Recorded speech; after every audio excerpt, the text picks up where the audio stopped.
किसने मैनेज किया?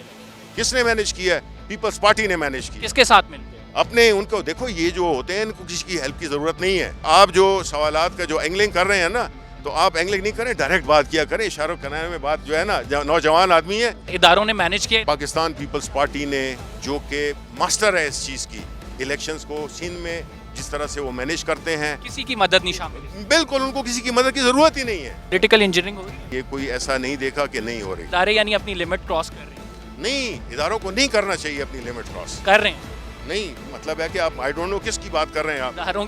नहीं, बिल्कुल इदारे कर रहे हैं। इदारे को आप सिर्फ एक फौज का इदारा समझते हैं। भाई इस मुल्क में सुप्रीम कोर्ट, मैं फौज के पर्टिकुलर इदारे की बात इस तरह फिर अलहदा जरा घूम घाम के ना आया करें ना। हमारे साथ शिबली फराज साहब मौजूद हैं, सीनियर लीडर हैं पाकिस्तान तहरीक इंसाफ के। शिबली फराज साहब, आपके बहुत सारे एमएनएस यहाँ पे खड़े थे और कह रहे थे ये दरवाज़ा उनके लिए बंद हो गया, लेकिन वो एमएनएस नहीं रहे हैं क्योंकि इस्तीफ़े कबूल करती हैं, तो क्यों एंटर होने दें फिर उन्हें? देखें, पहली बात तो ये है कि चाहे वो एक्स सेनेटर हो, एक्स मेंबर ऑफ पार्लियामेंट हो, उसका दाखिला हमेशा से उनके लिए खुला होता है। ये कोई वो नहीं है कि आपके पास एक मेंबर रह चुके हैं वो, और जिस तरीके से, और ये आज का जो हमारा मकसद था, इसमें तो हमारे ऐसे मेंबर आए जिनके इस्तीफे मंजूर नहीं हुए। ये तो देखें, बात इस पे होनी चाहिए कि कितनी शर्मनाक एक पार्लियामेंट में लोग बैठे हुए हैं, स्पीकर बैठा हुआ है जो कि भाग रहा है, जो कि इनका सामना नहीं कर सकता।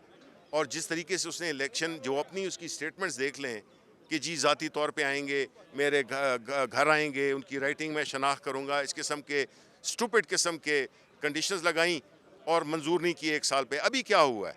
अभी क्या हुआ है?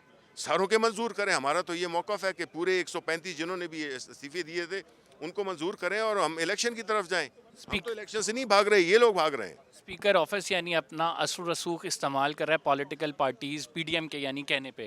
देखें, नहीं, बिल्कुल न सिर्फ ये कर रहा है बल्कि वो बड़े भोंडे तरीके से कर रहा है। इम्पार्शियलिटी लूज कर। ओ, इम्पार्शियलिटी तो छोड़ें, कि मतलब है कि कोई इज्जत नहीं छोड़ी उसने इस ओहदे की, और वो बड़े भोंडे तरीके से एक एजेंडा फॉलो कर रहा है। और उसको मेरा ख्याल है कि अगर उसको कोई, मेरा नहीं ख्याल है इस किस्म के लोगों को कोई इस फ़र्क पड़ता है कि वो माजी में किस नाम से याद किए जाएं, तो ये अपनी जो रही सही जो वो थी ना, उसको भी बिल्कुल मलिया मेट कर दी है। सर, आप अपने डिप्टी स्पीकर के कासिम सूरी के हवाले से क्या कहेंगे जिसका इस अदालत ने फैसला रिवर्स किया? देखें, हरकत बिल्कुल नहीं थी, बिल्कुल वो अपने, बिल्कुल उनकी स्पीकर की रूलिंग बिल्कुल इतनी ही मुकद्दम है जितनी कि सुप्रीम कोर्ट के फैसले की है।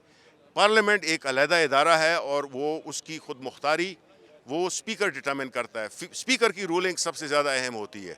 5 मेंबर्स के जज ने जो है वो उस रूलिंग को ना सिर्फ रिवर्स किया बल्कि ये कहा कि ये तौहीन की गई है। बदकिस्मती है जी, बदकिस्मती है ये कमेंट्स बदकिस्मती है। बिकॉज देखें, पार्लियामेंट सबसे सुप्रीम इदारा पार्लियामान है, कम से कम थेरी में और कानून के मुताबिक। अगर कोई उसको नहीं मानता या उसको कोई वो रिस्पेक्ट नहीं देता, तो जो ये मुल्क के हालात हैं ये इसकी अक्कासी करते हैं। आज आप लोग कह रहे हैं कि स्पीकर अपनी मर्जी के तहत पॉलिटिकल पार्टीज के कहने पे इम्पार्शियलिटी लूज करके ये तमाम इकदाम कर रहा है। वो कह रहे हैं कि इसकी बुनियाद ही आप लोगों ने डाली है, जो आप लोगों ने किया है। क्या बुनियाद किस चीज़ की डाली है हमने? उन्होंने कहा कि इमरान खान साहब के कहने पे स्पीकर किसी को माइक देते थे, किसी को नहीं देते थे। ओपोजिशन कहती है इमरान खान के कहने पे स्पीकर ने ऐसी रूलिंग दी जो सुप्रीम कोर्ट से रिवर्स हो गई। इमरान खान के कहने पे स्पीकर मनमानी करते थे। अच्छा, तो ये किस पे कर रहे हैं? हमारा तो जो दौर था उसमें जिस तरीके से पार्लियामान को चलाया गया, वो तो कोई भी किसी ने उस पर एतराज़ नहीं किया। अभी तो ये देखें ना, आप बात को नहीं बदलें, आप असल इशू पे आएँ कि पाकिस्तान के अवाम का क्या हाल कर दिया आपने। ये छोड़ें, सुप्रीम कोर्ट पार्लियामेंट को छोड़ें, आप ये देखें कि इस हुकूमत ने पाकिस्तान के अवाम का कितना बुरा हाल कर दिया है। आपको इस पे बात करनी चाहिए, वरना आप भी इसमें शामिल होंगे। मैं तो शामिल नहीं हूँ। नहीं, आपसे मुराद मीडिया है। आप जो है तो उसमें शामिल होंगे, क्योंकि जो इस वक्त मुल्क की सूरत हाल है, आप कहीं किसी और जगह पे रह रहे हैं, आपको घर में आपके मयार ज़िंदगी कम हुआ है कि नहीं हुआ? बिल्कुल कम हुआ। सारे पाकिस्तानियों का हुआ है। भाई हम तो कह रहे हैं कि जी हम तहरीक इंसाफ के दौर में भी बहुत अच्छा नहीं था। अल्हम्दुलिल्लाह 12% की अगर इन्फ्लेशन थी, अगर 31 अरब डॉलर के एक्सपोर्ट्स थी, 32 अरब डॉलर की रेमिटेंसेस थी, 6% पे ग्रो कर रहा था हमारा मुल्क, 5.7 एक साल, दूसरे साल आखिरी साल 6, ये हमने ही इकोनॉमिक सर्वे जिन्होंने छापा है। और आप मुझे ये बताएं, उस वक्त लार्ज स्केल मैन्युफैक्चरिंग, आज तो कारखाने बंद हो रहे हैं। वो तो लोग जो है स्टेट बैंक के गवर्नर को वो चाबियां बंद करके उनको दे रहे हैं, तो शर्म का मकाम है स्टेट बैंक के गवर्नर के लिए भी। He has failed to do his duties. Sir आप मुझे ये बताएं कि ये टोटली डिसफंक्शनल हो चुके हैं।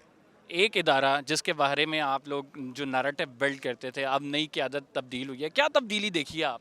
अभी तक तो जी हमने नहीं देखी है, लेकिन हम ये चाहेंगे कि देखें हमारा फ़ौज हमारे मुल्क का एक बड़ा अहम इदारा है, अहम, क्योंकि वो हमारी जो नेशनल सिक्योरिटी है वो उसकी एक बुनियादी जिम्मेदारी है। लेकिन जब नेशनल सिक्योरिटी कंप्रोमाइज़ हो जाए इकोनॉमिक इनसिक्योरिटी की वजह से, तो ये तो एक बड़ी परेशान कुन बात। पॉलिटिकल इंजीनियरिंग हो रही है? मेरा तो ख्याल ये है कि हमें ये कोई ऐसा नहीं देखा कि नहीं हो रही। हो रही है यानी। मैंने ये देखा आसिम मुनीर साहब जो हैं इसके जिम्मेदार हैं। नहीं। देखें, आप मेरे मुंह में लफ्ज़ नहीं डालें, ये बात आप कर रहे हैं। मैं तो ये समझता हूँ कि नहीं, इदारे का क़यादत है। सरबराह जो है, नहीं, इदारे का सरबराह तो इस वक्त हुकूमत का सरबराह कौन है? शहबाज शरीफ का तो आपने नाम ही नहीं लिया। शहबाज शरीफ का नाम लेते शहबाज आप शरीफ का डायरेक्ट नाम। इदारे को कह रहे हैं कि पॉलिटिकल भाई इंजीनियरिंग। इदारे देखें, इदारे होते हैं, अफराद आते जाते रहते हैं। आप जो है ना ये देखें, ये एंगलिंग नहीं करें। आपको चाहिए, हम इदारों की बात करते हैं बिकॉज अगर हम इंडिविजुअल्स की बात करेंगे तो फिर पर्सनलाइज ओपिनियन होगा, वो एक शख्स को हदफ बनाने की बात होगी। हम इदारों की बात करते हैं, इदारे स्ट्रांग होने चाहिए। इदारे यानी अपनी लिमिट क्रॉस कर रहे हैं। नहीं, इदारों को नहीं करना चाहिए अपनी लिमिट क्रॉस। कर रहे हैं नहीं, मतलब है कि आप आई डोंट नो किसकी बात कर रहे हैं आप। इदारों की सर। नहीं, बिल्कुल इदारे कर रहे हैं। इदारे को आप सिर्फ एक फौज का इदारा समझते हैं। भाई इस मुल्क में सुप्रीम मैं कोर्ट फौज के पर्टिकुलर इदारे की बात कर रहा हूं। इस तरह फिर अलहदा जरा घूम घाम के ना आया करें ना। मैं जब डायरेक्ट कह रहा था तो आप कह रहे नहीं, हैं direct ना करो, अफराद मैं के नाम नहीं लेंगे, अफराद के नाम नहीं लेंगे आप। ठीक है। नई फौज इदारे की बात कर रहा हूं। फौज के इदारे की बात कर रहे हैं। जिस तरह मैंने कह दिया है, इस वक्त जो सबसे अहम चीज़ है कि पिछले जो आर्मी की लीडरशिप थी उसने इदारे के वक़ार को बहुत नुकसान पहुंचाया है। नए जो लीडर आए हैं, हम ये उम्मीद करते हैं कि वो उस वक़ार को रिस्टोर करेंगे, और वो मुझे आज तक यकीन है कि वो करेंगे। लेकिन अगर नहीं हुआ तो ये बड़ी बदकिस्मती होगी। देखें, कोई भी फौज आवाम की सपोर्ट के बगैर नहीं चल सकती। ये हम में से ही हैं, ये हम में से हैं, हम इनमें से हैं, ठीक है। लेकिन इसका मकसद ये नहीं है कि हम इस मुल्क को तबाया देखता हुआ देख रहे हैं कि हमारा मुल्क जो है एक ऐसे खड्डे में गिर रहा है मुआशी तौर पे, सियासी तौर पे, और हालात नॉर्मल नहीं रह सकते हैं। भाई देखें, 22 करोड़ श्रीलंका में इदारे काम कर रहे थे, यहाँ पे इदारे काम नहीं कर रहे हैं। फौज का आप फिर फौज को ले आते हैं, आपको बड़ा शौक है, ले आए आप, ले आए फौज को, ले आए आप। मैं ये कह रहा हूँ भाई, मुल्क मजमुआ होता है मुख्तलिफ इदारों का। सर मुझे ये बताएं, सिर्फ फौज पे करना चाहते हैं तो फिर आप करें। सर मुझे ये बताएं कि राइट नाउ जो इकोनॉमिक कंडीशन है, सबको पता है बहुत वर्स्ट है। अगर आपने ये निगरान सेटअप के हवाले से इमरान खान वापसी चाह रहे थे, वो भी अब मुमकिन नहीं लग रहा है क्योंकि आपके इस्तीफे कबूल हो गए, क्या करेंगे? निगरान सेटअप एक्सेप्ट ना हुआ तो क्या करेंगे? देखें, हमने फिर भी इलेक्शन लड़ना है। हमें अभी तक जो कराची में जो इलेक्शन हुआ है, सर बड़ी पैथेटिक परफॉर्मेंस रही है पीटीआई की। नहीं तो जब ठप्पे लगेंगे तो फिर तो परफॉर्मेंस की बात ना हुई ना। तो ये तो करो, जा रहे हैं इलेक्शन कमीशन किया, बिल्कुल जा रहे हैं। हम उधर पहले गिनती करा रहे हैं और हमने देखा है कि कितनी, जब जहाँ पे गिनतियाँ हुई हैं उसमें हमारा किसने मैनेज किया इलेक्शन? किसने मैनेज किया है? पीपल्स पार्टी ने मैनेज किया। किसके साथ मिलकर? अपने उनको देखो, ये जो होते हैं इनको किसी की हेल्प की ज़रूरत नहीं है। और आप जो सवालात का जो एंगलिंग कर रहे हैं ना, तो आप एंगलिंग नहीं करें, डायरेक्ट बात किया करें। इशारों कनारे में बात जो है ना, नौजवान आदमी है, तकड़े बने। सर इदारों ने मैनेज किया इलेक्शन? पाकिस्तान पीपल्स पार्टी ने, जो कि मास्टर है इस चीज़ की, इलेक्शंस को सिंध में जिस तरह से वो मैनेज करते हैं, किसी की मदद नहीं शामिल? बिल्कुल उनको किसी की मदद की ज़रूरत ही नहीं है। Thank you very much.